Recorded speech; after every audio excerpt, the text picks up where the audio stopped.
ಕೈಲಾಸಕ್ಕೆ ಬಂದಿರಲ್ಲ, ಏನು ಬಂದಿರಿ ಎಂದು ಕೇಳಬಹುದೇ?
ಏನದು?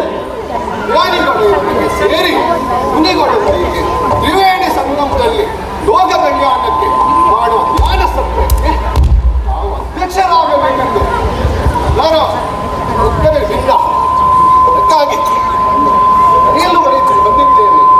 ಓಹೋ, ಲೋಕ ಕಲ್ಯಾಣಕ್ಕಾಗಿ ಮಾಡುವ ಯಾಗ ನೀವೆಲ್ಲರೂ ಸೇರಿ ಮಾಡುತ್ತಾ ಇದ್ದೀರಿ. ಖಂಡಿತವಾಗಿ ಬರುತ್ತೇನೆ, ನಡೆಯೋಣ. ಆಗಲಿದೆ.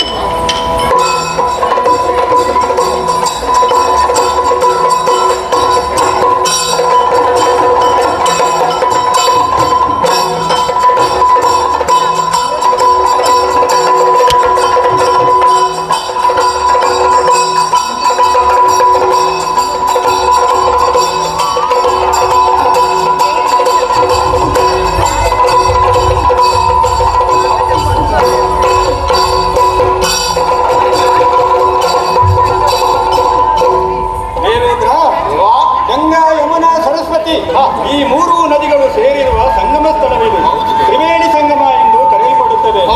ಈ ಲೋಕ ಕಲ್ಯಾಣಕ್ಕಾಗಿ ಮಾಡುವ ಯಾಗ ಸಪ್ತ ಋಷಿಗಳು, ಅಷ್ಟ ವಸುಗಳು, ದ್ವಾದಶಾಧೀಶರು ಎಲ್ಲರೂ ಸೇರಿದ್ದಾರಲ್ಲ. ಆದರೆ ಇನ್ನೂ ಕೆಲವರು ಇರುವವರಿದ್ದಾರಲ್ಲ. ಬಂದ ಮೇಲೆ ಈ ಯಜ್ಞವನ್ನು ಪ್ರಾರಂಭಿಸೋಣ.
ಅವನು ಇವನನ್ನು ಪ್ರೀತಿಸಿದಳು.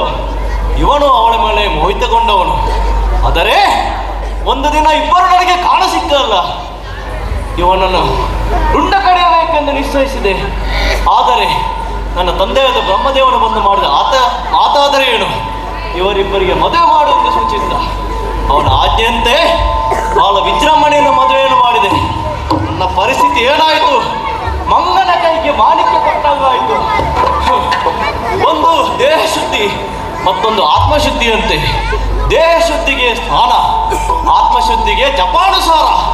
ಇವನಿರುವ ವಾಸಸ್ಥಳವಾದರೆ ಏನು? ಇವನಿರುವುದು ಸ್ಮಶಾನದಲ್ಲಿ. ಭೂತ ದೈವಗಳಿಗೆ ಇವನೇ ಸಾಂಗತ್ಯ. ಸ್ಮಶಾನದಲ್ಲಿರುವ ಬೂದಿಯನ್ನೆಲ್ಲ ಬೇಗೆ ಬೆತ್ತಿಕೊಂಡು ಸ್ನಾನ ಮಾಡುವವನೀತ. ಇವನಿತ್ತ ಎಲ್ಲಿಂದ ಶುಚಿತ್ವದ ಪಾಠ. ಇವನಿಗೆ ಉಪನಯನವೇನಾದರೂ ಆಗಿದೆಯಾ? ಅದರಿಂದ ಇವನಿಗೆ ದೈವಸ್ಥಾನವಿಲ್ಲ. ಇವನು ದೇವನಂತೆ. ಯಾರಿಗೆ ಈತ ದೇವ?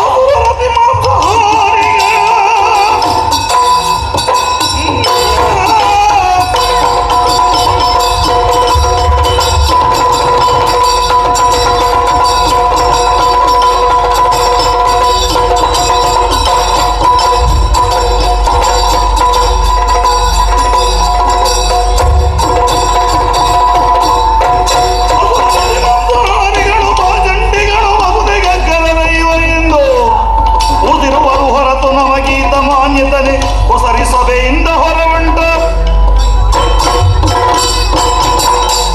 ಇವನನ್ನು ದೇವರೆಂದು ಕರೆಯುತ್ತಾರೆ. ಯಾರಿಗೆ ಈತ ದೇವ? ಆ ರಾಕ್ಷಸರು ಮೂಗಿನ ತನಕ ಕುಡಿದು ರಸ್ತೆಯಲ್ಲಿ ಬೀಳುವಾಗ ಅಯ್ಯೋ ದೇವ ಕರುಣಿಸಿ ಎಂದು ಹೇಳಿದವನಿಗೆ ತಥಾಸ್ತು ಎಂದು ಹೊರ ಕೊಡುವ ದೇವ ಆಯಿತು. ಅಂದರೆ ಬರೀ ಅಗ್ಗದ ದೇವ ಇವ, ಧರ್ಮದ ದೇವ. ಧರ್ಮಕ್ಕೆ ಏನಾದರೂ ಕೊಟ್ಟರೆ ಯಾರಾದ್ರೂ ಕೆಲಸ ಮಾಡ್ತಾರಾ? ಇಲ್ಲ. ಅಂತ ರಾಕ್ಷಸರಿಗೆ ಈತ ದೇವ. ಅಲ್ಪನಿಗೆ ಐಶ್ವರ್ಯ ಬಂದರೆ ನಡುರಾತ್ರಿಯಲ್ಲಿ ಎದ್ದು ಕೊಡೆ ಹಿಡಿತಾನಂತೆ. ಅಂತ ಪರಿಸ್ಥಿತಿ ಒಂದು. ಎಂಥ ಸಭೆಯಲ್ಲಿ ಈ ದಕ್ಷ ಪ್ರಜಾಪತಿಗೆ ಮಾನ್ಯತೆ ಸಿಗೋದಿಲ್ಲೋ ಆ ಸಭೆಯಲ್ಲಿ ಒಂದು ಕ್ಷಣ ಇರಲಾರೆ. ಹೊರಟೆ ಹೊರಟೆ.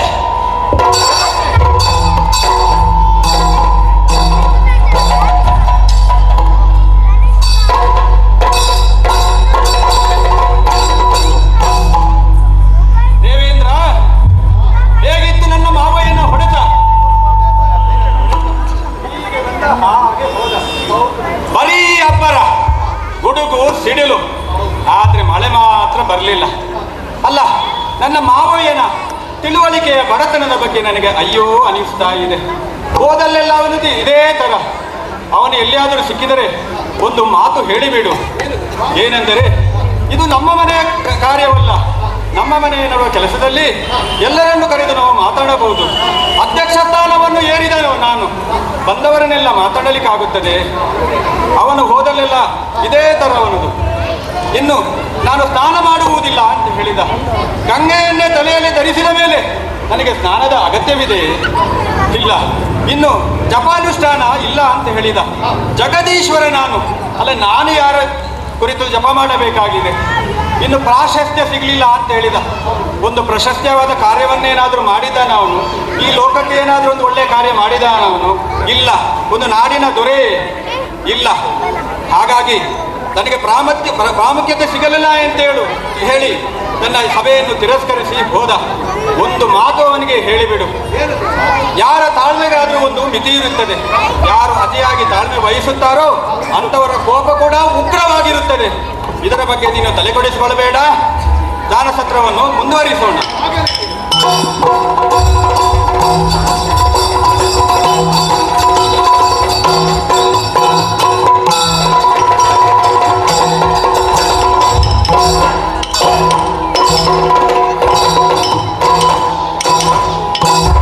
ಯಾವ ದೇಶದ ದೊರೆ ಈತ ಎಂಬ ಈಶನ ಪ್ರಶ್ನೆಗೆ ಉತ್ತರವನ್ನು ಹುಡುಕುತ್ತಾ ಹೋದೆ.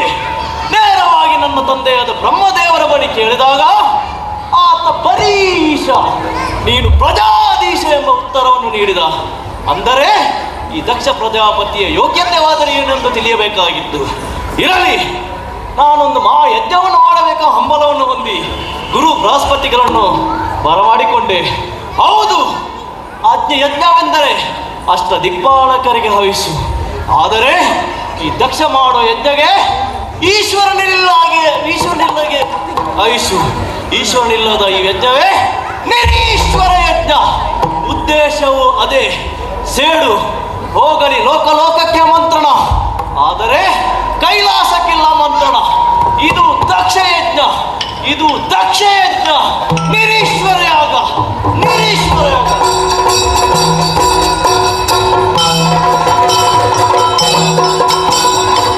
ವರಮಹಾ ಕೈಲಾಸ ಶಿಖರದಿ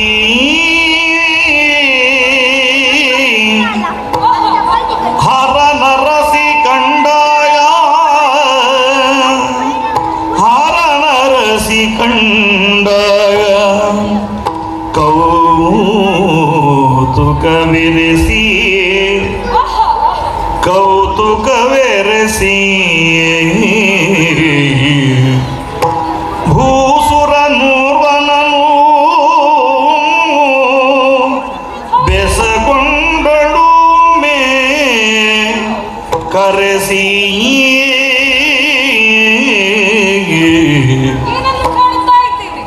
ಭೂಸುರ ನೋರ್ವನನು ಬೆಸಗೊಂಡಳು ಮೇ ಕರೆಸಿ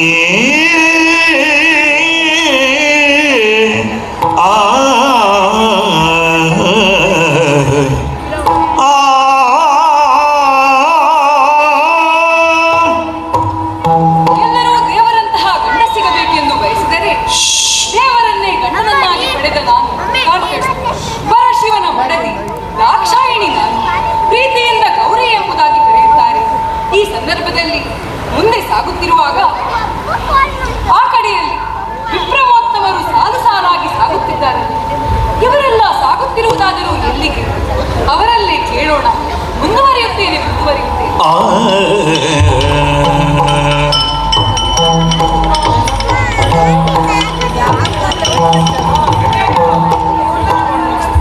ಶಶಿವರ್ಣಂ ಚತುರ್ಭುಜಂ ಪ್ರಸನ್ನ ವದನಂ ಧ್ಯಾಯೇ ಸರ್ವವಿಘ್ನೋಪಶಾಂತಯೇ. ಜಗನ್ನಡಿ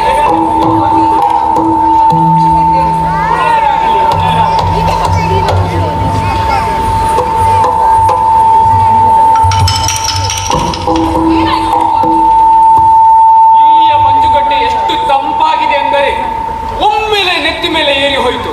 ಸ್ವಾಮಿ, ಇದೆಲ್ಲ ನಮ್ಮ ಪ್ರದೇಶವಲ್ಲದೆ ನಾವೇ ವ್ಯವಸ್ಥೆಯನ್ನು ಮಾಡಿಕೊಳ್ಳಬೇಕಾಗುತ್ತದೆ. ಖಂಡಿತ ವ್ಯವಸ್ಥೆ ನಮ್ಮಲ್ಲಿ ಉಂಟಲ್ಲ.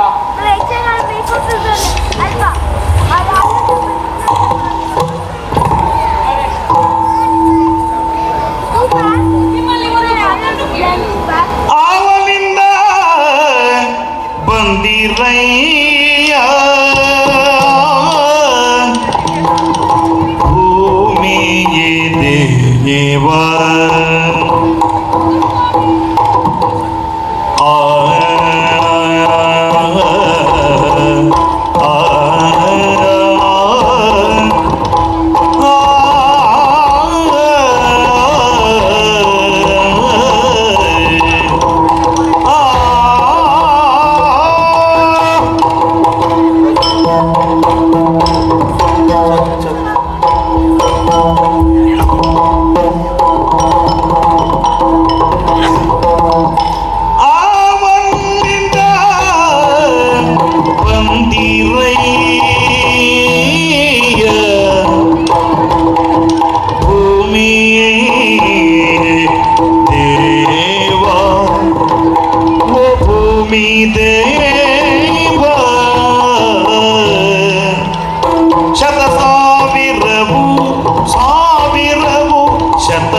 ಮನೆಯಲ್ಲಿರುವ ಎಲ್ಲರ ಹೆಸರು ಹಾಸನ, ಹಾಸಿನಿ, ಆ ಹಾಸನ, ಈ ಹಾಸಿನಿ, ಮಂದಹಾಸಿನಿ, ಚಾರುಹಾಸಿನಿ, ಮತ್ತೊಂದು ಹಾಸಿನಿ.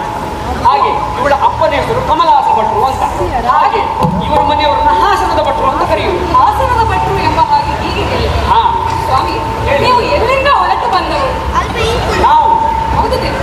ನಾವು ನಮ್ಮ ಸ್ವಂತ ಮನೆಯಿಂದ ಹೊರಟು ಬಂದಿದ್ದಮ್ಮ. ಎಲ್ಲಿಗೆ? ಅಂದ್ರೆ ಊರಿನ ಬಗ್ಗೆ ಹೇಳಿ. ಓಹೋ, ನಾವು ಬಂದ ಊರು, ನಾವು ಹೊಸಹಳ್ಳಿ ಗ್ರಾಮದಿಂದ ಬಸವಳಿದು ಬಂದಂತಹ ಬ್ರಾಹ್ಮಣರಮ್ಮ. ಓಹೋ, ಮುಂದಿನ ಪ್ರಯಾಣ? ಮುಂದಿನ ಪ್ರಯಾಣ ಕಾಲ್ನಡಿಗೆಯಲ್ಲಿ. ಹಾಗಲ್ಲ ಸ್ವಾಮಿ, ಎಲ್ಲಿಗೆ ಹೊರಟವರು ತಾವು? ಓಹೋ, ನಾವು ಎಲ್ಲಿಗೆ ಹೊರಟಿರು ಎಂದು ಕೇಳಿದ್ದೀಯಾ? ಅದು ಅಕ್ಷರಾಯಜ್ಞಾಕ್ಕೆ ನಾವು ಹೋಗುವಮ್ಮ. ಅಮ್ಮ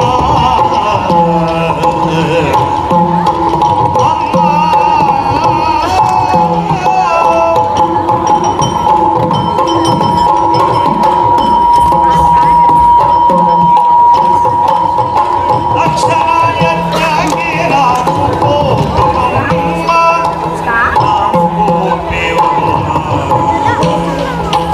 ನಾವು ಹೋಗುವಮ್ಮ. ನಾವು ಹೋಗುವಮ್ಮ. ಹಲು ದಕ್ಷಿಣೆಗಳಾಗಿ ಬರಂತೆ ಕೇಳಿರಮ್ಮ. ಹಲು ದಕ್ಷಿಣೆಗಳಾಗಿ ಬರಂತೆ ಕೇಳಿರಮ್ಮ.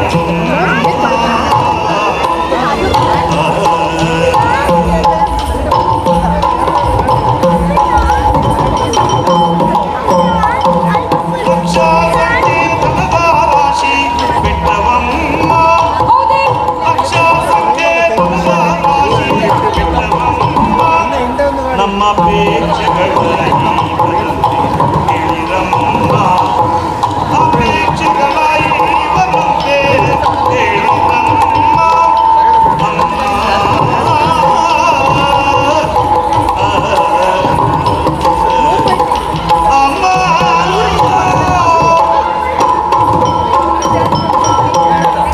ಸ್ವಾಮಿ, ನಾವು ಹೋಗುತ್ತಿರುವುದು ಎಲ್ಲಿಗೆ ಅಂತ ಕೇಳಿಕೊಂಡಲ್ಲ. ಹೌದು ದೇವ. ಆ ವಿಚಾರ ಹೇಳಿದ್ರೆ ತುಂಬಾ ಖುಷಿ ಆಗುತ್ತೆ. ಯಾಕೆ?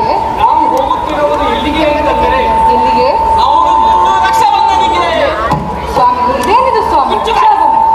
ರಕ್ಷಾಬಂಧನಕ್ಕೆ ನಾನು ಹೇಳಿದ್ದಲ್ಲ ನಿನಗೆ ಹೋಗಲೆಲ್ಲ ಮಾತಾಡಬೇಡ ಅಂತ.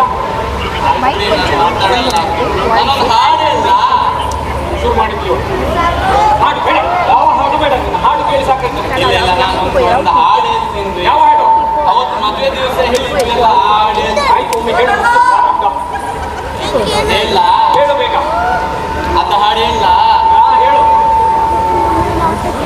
ಓ ನಿಲ್ಲ ನೀನಿಲ್ಲ, ಈ ಕರಿಮನಿ ಮಾಲೀಕ ನೀನಲ್ಲ, ಈ ಕರಿಮನಿ ಮಾಲೀಕ ನೀನಲ್ಲ. ಮುಚ್ಚಬಾಯ್. ಕರಿಮಣಿ ಮಾಲೀಕ ನಾನಲ್ಲ, ಯಾರೋ ಬಾಬತ್ತು ಸಭಾ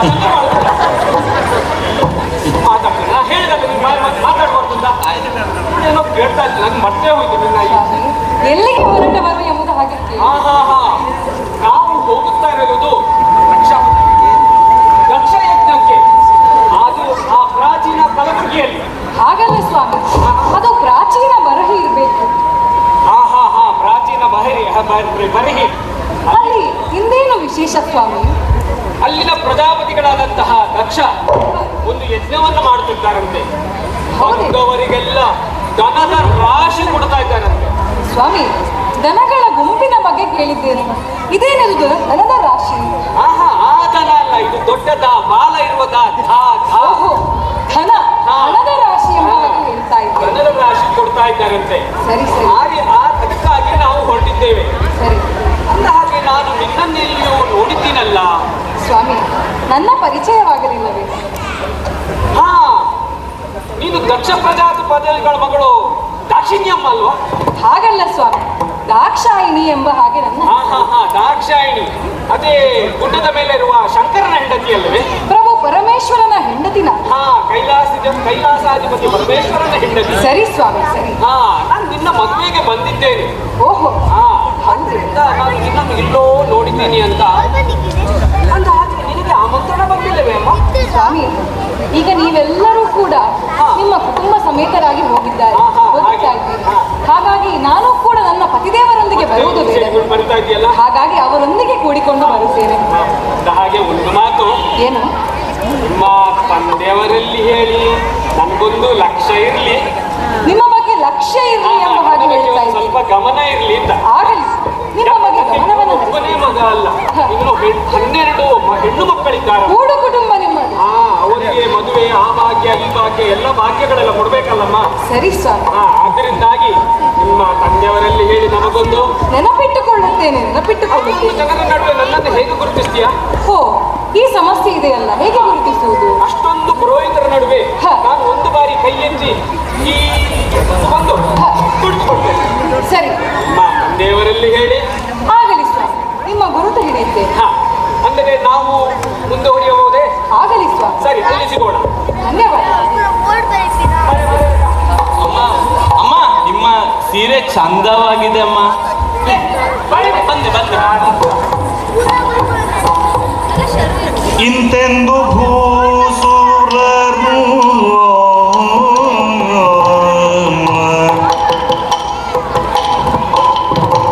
ಇಂತೆಂದು ಭೂಸುರರು ತಾಂತಿರಳಲಿತ್ತ ಗುಣವಂತೆ ಗೌರಿಯು ಮನದಿ ಚಿಂತಿಸುತ್ತ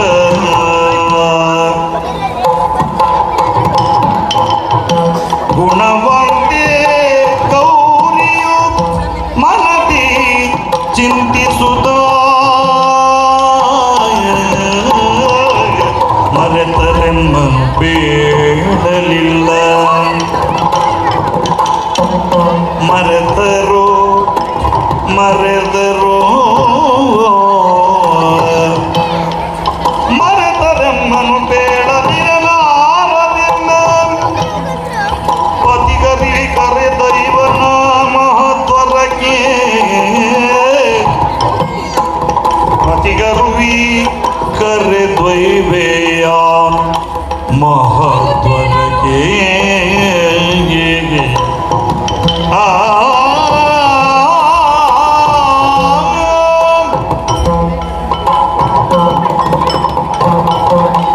ವಿಪ್ರರಾಡಿದಂತಹ ಮಾತಾಡರು ಏನು? ಪ್ರಾಚೀನ ಬಗೆಯಲ್ಲಿ ನನ್ನ ತಂದೆ ದಕ್ಷ ಪ್ರಜಾಪತಿ ಮಾಡುತ್ತಿರುವಂತಹ ಮಹಾಯಾಗವಂತೆ. ಆದರೆ ಮುತ್ತಿನ ಮಗಳಾದ ನನಗೆ ಆಹ್ವಾನ ಬರಲಿಲ್ಲವಲ್ಲ. ಬಹುಶಃ ಮಹಾ ಕಾರ್ಯದ ನಡುವೆ ಮುತ್ತಿನ ಮಗಳನ್ನು ಆಹ್ವಾನಿಸಲು ಮರೆತಿರಬೇಕು. ಅಲ್ಲ, ಈಗಾಗಲೇ ಆಹ್ವಾನವನ್ನು ನಡೆಸಿರಬೇಕು. ಇರಲಿ, ನನ್ನ ಸ್ವಾಮಿಯಲ್ಲಿ ತಿಳಿಸಿ ಅವರೊಂದಿಗೆ ಕೂಡಿಕೊಂಡು ಪ್ರಾಚೀನ ಬಗೆಗೆ ತೆರಳುತ್ತೇನೆ.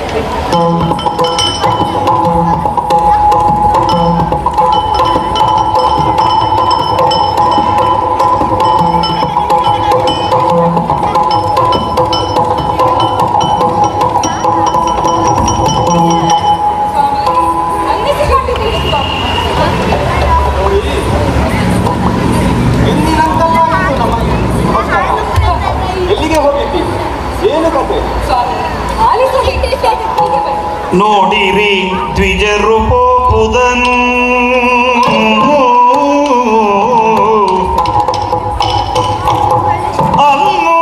ಅಲ್ಲೋಡಿ ನೋಡಿರಿ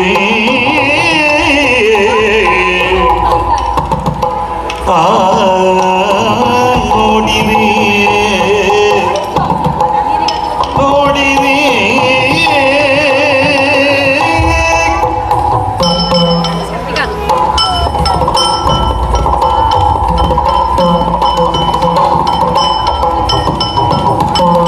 ನೋಡಿರಿ ದ್ವಿಜರು ಪೋಪುದನು ಅಲ್ಲೋಡಿ ಇಲ್ಲೋಡಿ ನೋಡಿರಿ ದ್ವಿಜರು ಪೋಪುದನು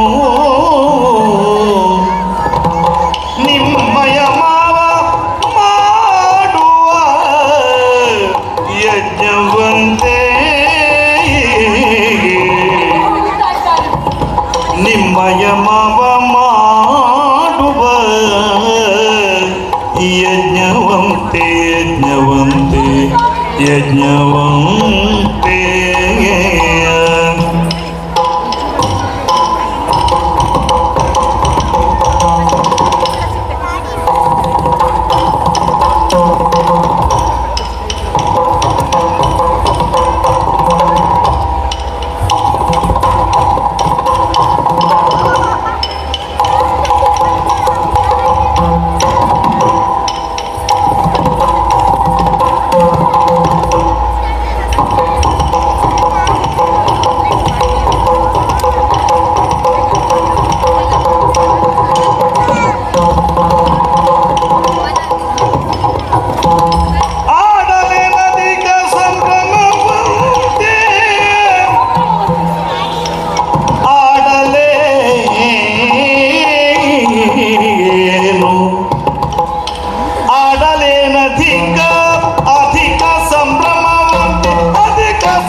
ರಂಜಿಸುವರಂತೆ ನೋಡಿರಿ ನೋಡಿರಿ.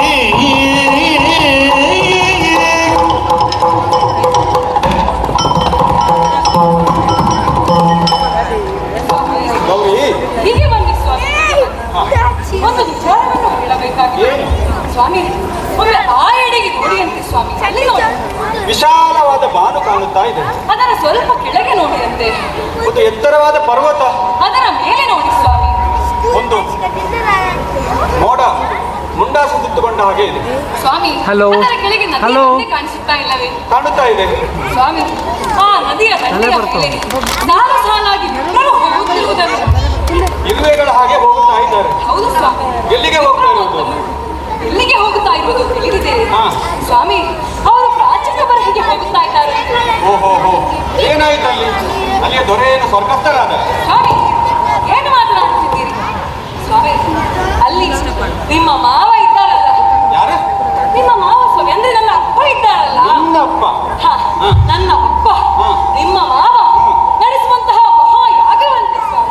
ಓಹೋ, ಕೊನೆಗೂ ಅವರಿಗೆ ಒಂದು ಬುದ್ಧಿ ಬಂತು, ಒಳ್ಳೆ ಕೆಲಸ ಮಾಡಬೇಕಂತ ಹೇಳಿ. ಅಧಿಕ ಸಂಭ್ರಮವಂತೆ ಹಾ ಸ್ವಾಮಿ. ಹಾ ಹಾ ಹಾ ನಿನ್ನ ಅಪ್ಪನದು ಸ್ವಲ್ಪ ಅಧಿಕವೇ ಸರಿ. ಸ್ವಾಮಿ, ಹಾ. ಇಲ್ಲಿ ಕೇಳಿ ಸ್ವಾಮಿ. ಹೇಳು. ಸ್ವಾಮಿ, ಅಲ್ಲಿ ನಡೆಯುತ್ತಿರುವಂತಹ ಯಾಗಕ್ಕೆ ಹಾ. ನಾವು ಹೋಗೋಣ ಸ್ವಾಮಿ. ಇಂದಿನ ದಿನ ಹೋಗಿ ಯಾಗದ ಸಂಭ್ರಮವನ್ನು ವೀಕ್ಷಿಸಿ ನಾಳೆ ಹಿಂದಿರುಗಿ ಬರಬೇಕು. ಏನು ಅಷ್ಟು ಕಾಸು ನಿನಗೆ ಅಲ್ಲಿ ಹೋಗ್ಬೇಕಂತ ಹೇಳಿ? ಸ್ವಾಮಿ, ಅಲ್ಲಿ ಹೋದಾಗ ನನ್ನ ಸಹೋದರಿಯರು ಸಹೋದರರು ಬಂಧು ಮಿತ್ರರು ಎಲ್ಲರೂ ಇರುತ್ತಾರೆ ಸ್ವಾಮಿ. ಈಗಾಗಲೇ ಅವರೆಲ್ಲ ಸೇರಿಕೊಂಡಿರ್ತಾರೆ. ದಾಕ್ಷಾಯಿಣಿ ಬರಲಿಲ್ಲ ಎಂಬ ಹಾಗೆ ಮಾತನಾಡುತ್ತಿರುತ್ತಾರೆ ಸ್ವಾಮಿ. ಅದಕ್ಕಾಗಿ ಆದಷ್ಟು ಬೇಗ ಹೋಗೋಣ ಸ್ವಾಮಿ. ಬನ್ನಿ ಸ್ವಾಮಿ. ಅಷ್ಟೊಂದು ಆತರ ಇದ್ರೆ ನಿನ್ನ ತಂದೆ ಅಲ್ಲಿ ಒಂದು ಮುಗಿಲಿ, ಇಲ್ಲೇ ಒಂದು ಶುಭ ಕಾರ್ಯವನ್ನು ಮಾಡುವ, ಅವರನ್ನೆಲ್ಲ ಇಲ್ಲಿಗೆ ಕರೆಯುವ. ಸ್ವಾಮಿ, ತಂದೆಯ ಮನೆಗೆ ಹೋದ ಇಲ್ಲಿ ಮಾಡುವಂತಹ ಕಾರ್ಯ ತಂದೆಯ ಮನೆಗೆ ಹೋದಾಗ ಹೆಣ್ಣಿಗೆ ತವರಿನ ಆಸೆ ಅಲ್ಲವೇ ಸ್ವಾಮಿ? ದಯವಿಟ್ಟು ಹೋಗೋಣ ಸ್ವಾಮಿ. ಅಲ್ಲ, ಅವರೆಲ್ಲ ಹೇಗೆ ಬಂದ್ರು? ಹೇಗೆ ಬಂದಿರಿ ಸ್ವಾಮಿ? ಆಮಂತ್ರಣದ ಮೇರೆಗೆ ಬಂದರು. ನಮಗೆ ಆಮಂತ್ರಣವಿದೆ, ಇವರಿಗೆ ಬರಲಿಲ್ಲ. ಮತ್ತೆ ಆಮಂತ್ರಣ ಇಲ್ಲದ ಕಡೆ ಹೋಗಲೇಬಾರದು. ಅದು ನೆಂಟರ ಮನೆಗಂತೂ ಹೋಗಲೇಬಾರದು. ಹಾಗಲ್ಲ ಸ್ವಾಮಿ, ಆಮಂತ್ರಣವಿಲ್ಲದಿದ್ದರೂ ಕೂಡ ಹೋಗಬಹುದಾದಂತಹ ಕೆಲವು ಸ್ಥಳಗಳಿವೆ. ಇದೆ. ವಿದ್ಯೋಪದೇಶ ಮಾಡಿದಂತಹ ಗುರುವಿನ ಮನೆಯಲ್ಲಿ ಕಾರ್ಯ ನಡೆಯಿತು ಎಂದಾದರೆ ಶಿಷ್ಯನಾದವನು ಹೋಗುವುದಿಲ್ಲವೇ? ಹೋಗಬೇಕು, ಶಿಷ್ಯನ ಕರ್ತವ್ಯ. ಸರಿ. ತಾಯಿಯ ಮನೆಯಲ್ಲಿ ಕಾರ್ಯಕ್ರಮ ನಡೆಯಿತು ಎಂದಾದರೆ ಮಕ್ಕಳು ಹೋಗುವುದಿಲ್ಲವೇ? ಹೋಗಬಹುದು, ಮಕ್ಕಳ ಕರ್ತವ್ಯ. ಸರಿ. ಇನ್ನು ಮುಂದಕ್ಕೆ ಊರಿನ ರಾಜ ನಡೆಸುವಂತಹ ಕಾರ್ಯಕ್ರಮಕ್ಕೆ ಪ್ರಜೆಗಳು ಆಮಂತ್ರಣವಿಲ್ಲದಿದ್ದರೂ ಹೋಗುವುದಿಲ್ಲವೇ? ಹೋಗಬಹುದು, ಪ್ರಜೆಗಳು ಹೋಗಬಹುದು. ಸರಿ ಸ್ವಾಮಿ. ಕೆಲಸ ಮಾಡಿಕೊಂಡವರು ಬರಬೇಕು. ಹಾಗಾದರೆ ಮುಗಿದಲ್ಲ ಸ್ವಾಮಿ, ಹೋಗೋಣ ಸ್ವಾಮಿ. ಎಲ್ಲಿಗೆ? ಹಾ. ಹೋಗೋಣ ಸ್ವಾಮಿ. ಒಂದು ಘನವಾದ ಕಾರಣವಿದೆ. ಹೋಗಬೇಡ ಅಂತ ಹೇಳುತ್ತಿದ್ದರೆ ಘನವಾದ ಕಾರಣವಿದೆ. ಇದೆ. ಏನು ಸ್ವಾಮಿ? ಹೌದು. ಒಂದು ದಿವಸ ನಾನು ಕುಳಿತಿರ್ಪ ಸಭೆ ಆ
ತೆರಳಿ ಆ ಸಭೆಯನ್ನು ಹೊರಟುಕೊಂಡ.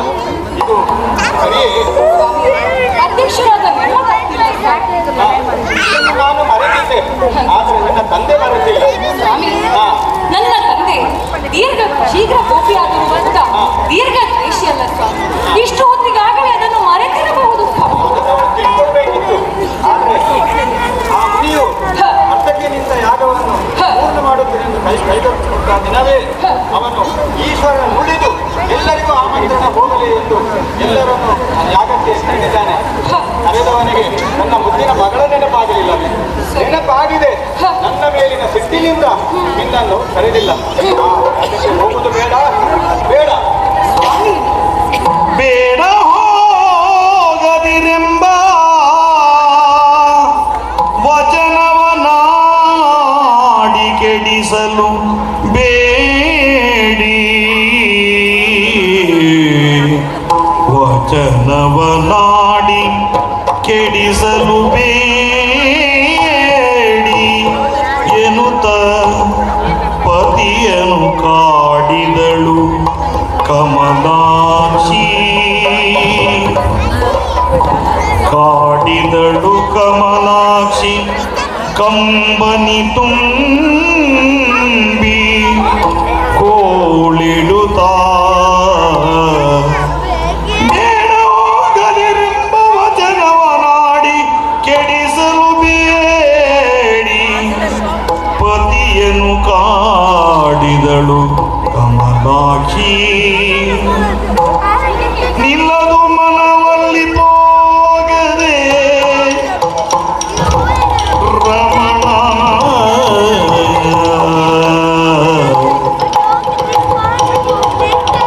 ನಿಲ್ಲದು ಮನವಲ್ಲಿ ಹೋಗದೆ ಪ್ರಾಣವಲ್ಲಭ ಎನ್ನನು ಕಳುಹಿಸಲಾಗದೆ,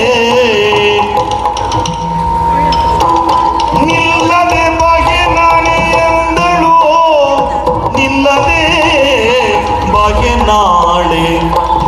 ನಾಳೆ ಎಂದಳು.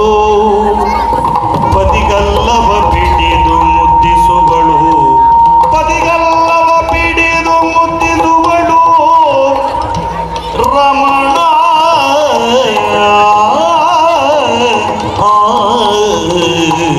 ರಮಣ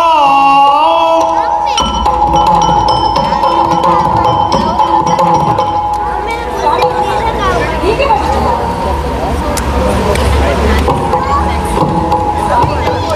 ನಿಮ್ಮ ಕಾರಣ ನನಗೂ ತಿಳಿಯಿತು ಸ್ವಾಮಿ. ಹಾ.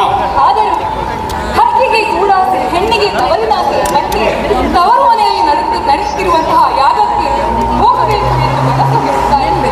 ನನ್ನ ಮನಸ್ಸು ನಿಲ್ಲುತ್ತಿಲ್ಲ ಸ್ವಾಮಿ.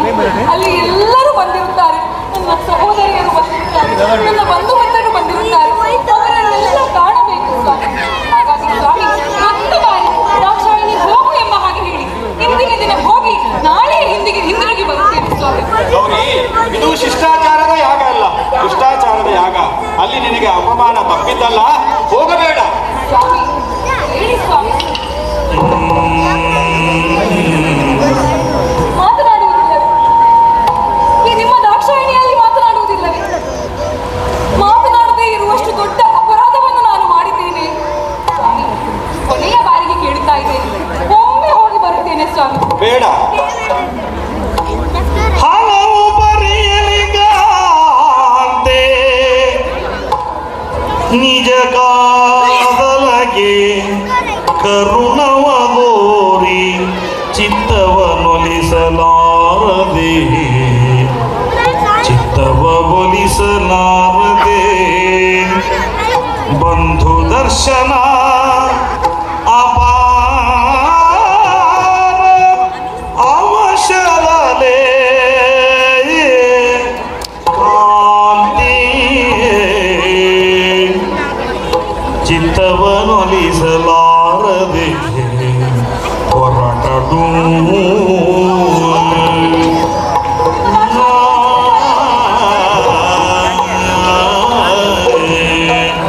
ಆ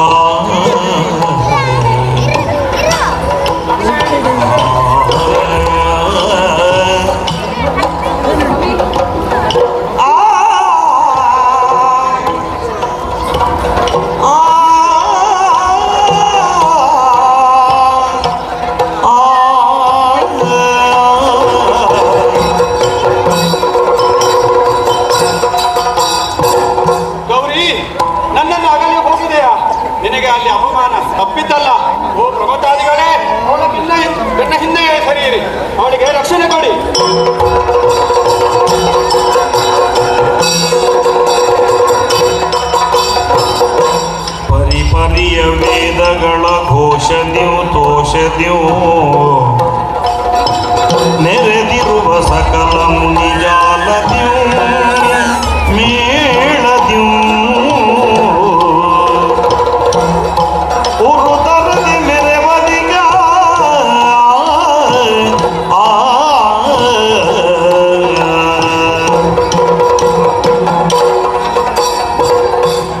ಆ ಮಹತ್ವರದೆಡೆಗೆಯ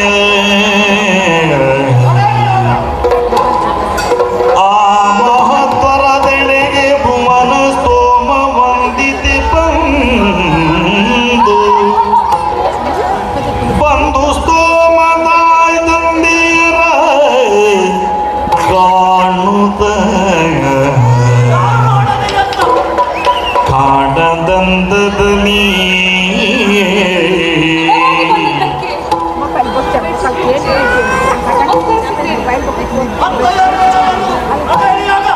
ತಡೆಯಾಗಿ ಬಂದದ್ದಕ್ಕೆ ಸಿಟ್ಟಿರಬಹುದು.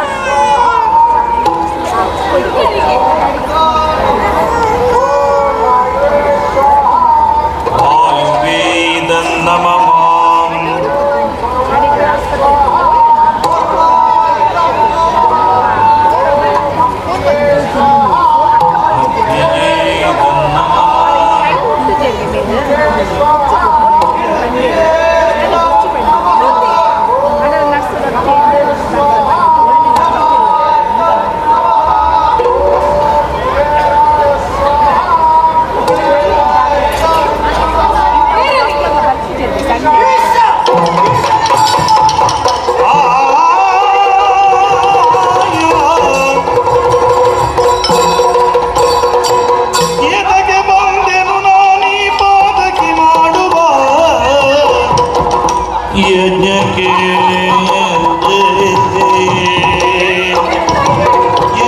ಏತಕ್ಕೆ ಬಂದೆ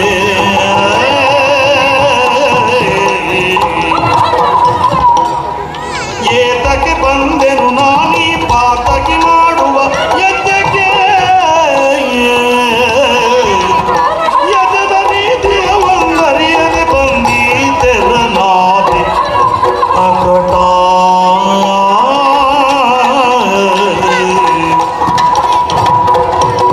ಏತಕ್ಕೆ ಬಂದೆನು ನಾನು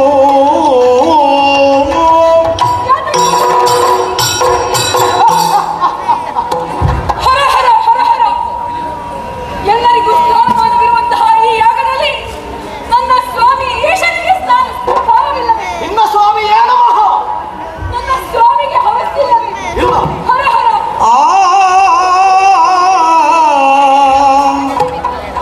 ಹೋಗದಿರಿಂದಿಲಿ ಬೋಧನೆಯಾಗುವುದೇ ಪರಿಯೆಂದರು ಹೋಗದಿರು ಹೋಗದಿರು ಹೋಗದಿರಿಂದಿಲಿ ಹೋದರೆ ಆಗುವುದಿ ಪರಿಯೆಂದರು ಆಗಲೇ ಆಗಲೇ ಪತಿಗಳು ಬೀಳುದ ನೀಗಿ ಬಂದೆನಲ್ಲ ಆಗಲೇ ಪತಿಗಳು ಬೀಳುದ ನೀಗಿ ನ ಬಂದೆನಲ್ಲ ರಮಣ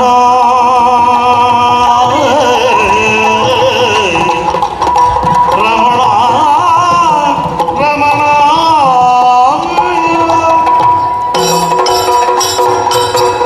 ನನ್ನ ಸ್ವಾಮಿ ಹೇಳಿದ್ರು ದಾಕ್ಷಾಯಿಣಿ ಆ ಯಾಗಕ್ಕೆ ಹೋಗಬೇಡ ಹೋಗಬೇಡ ಎನ್ನುವ ಹಾಗೆ. ಆದರೆ ಅವರ ಮಾತನ್ನು ಮೀರಿ ಮೌನಗೊಂಡದ. ಇಲ್ಲಿ ಬಂದಾಗ ಏನಾಯಿತು? ನನ್ನ ಬಂಧುಗಳು, ನನ್ನ ತಂದೆ, ಇಲ್ಲಿ ನೆರೆದಿರುವಂತಹ ಎಲ್ಲರೂ ಕೂಡ ನನ್ನನ್ನು ನೋಡಿ ನಗುತ್ತಿದ್ದಾರೆ. ಹರ ಹರ ಹರ ಹರ. ನಕ್ಕನ ಭಗಭೃಗು ಮುನೀಶ್ವರ ಈ ಕೆಳಗೆ ಕಣ್ಸನ್ನೆ ಮಾಡಿದ ಮಿಕ್ಕ ಮುನಿಗಳು ಸುರರು ಕಿರುನಗೆಯ ಸೂಸುತ್ತ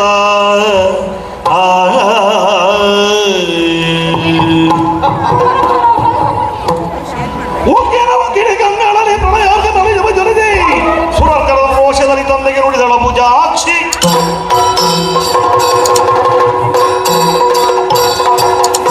ಕೇಳಲವಾ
ಪ್ರೀತಿಯಿಂದಲೇ ಮಾಡುತ್ತೇನೆ.